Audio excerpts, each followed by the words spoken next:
So we had a wonderful time sharing our stories, and now we have an opportunity to have a little conversation in lieu of a sermon. Do you have any questions for me, Kay? As it is, I do. How about that? So, Whitney, your stories were about growing up feeling different from others, uh, being what we call othered. And then you went off and married a guy who was other. So, my question is for you is what kind of understanding do these past experiences of being othered and living with someone who is othered give you? Perhaps a much deeper understanding of others who are othered, maybe some empathy, maybe some compassion for them, maybe a deeper understanding of yourself. What do you think? Yes, thank you. Definitely compassion and empathy, I would say, are the first lessons of being othered, because we've all been there.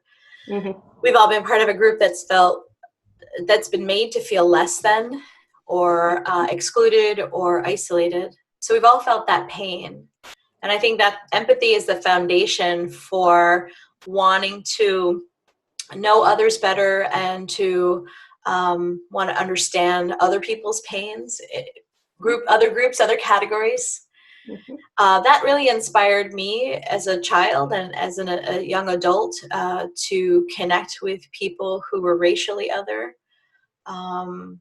Because, being chubby on the playground is one type of othering, but there's systemic oppression and structural violence against the others who live in different colored skin than mine.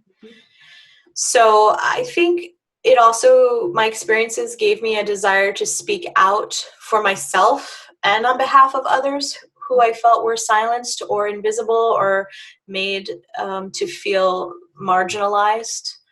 That's in my work and my activism, but also, as you mentioned, in my personal life. I love someone who is not white, and being a person who has always lived in white skin and has enjoyed white privilege in this country and this society. I understand that racial othering and racism much more deeply, because I love someone who's felt unsafe here, and I have a daughter with him.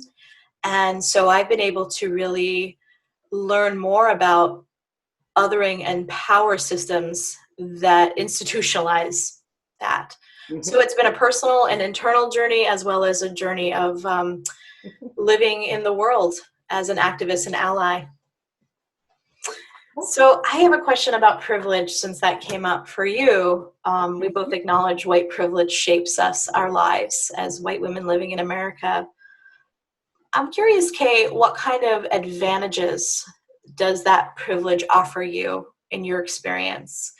And also, what kind of responsibilities do you feel comes along with that privilege? Well, it has offered me quite a lot. It has opened a whole lot of doors that I don't think would have been opened without the fact that I've been born into a body with white skin and blue eyes, I might add. Um, some of those doors were almost closed for me, but that was because I was a woman, somewhat from a different generation of years. So we had a few more problems with that. And I first went into an all white male faculty at the university, and they were having trouble with women. Mm. But first, I think my white skin made me a little more palatable. And second, it meant that I could find advocates among that faculty. When those kinds of things happened, I was always able to find some white guy who could advocate for me and train me, because I didn't know what I was doing.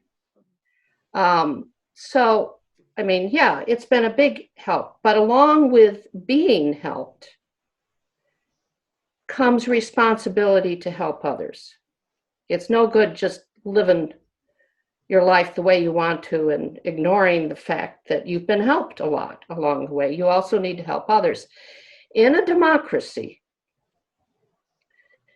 those of us with privilege need to help others to level the playing field so that everyone, eventually we would like, can have those same kinds of privileges.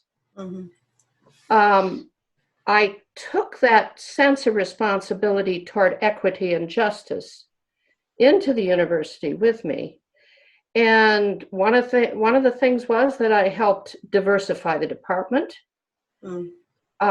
with other faces that were not white.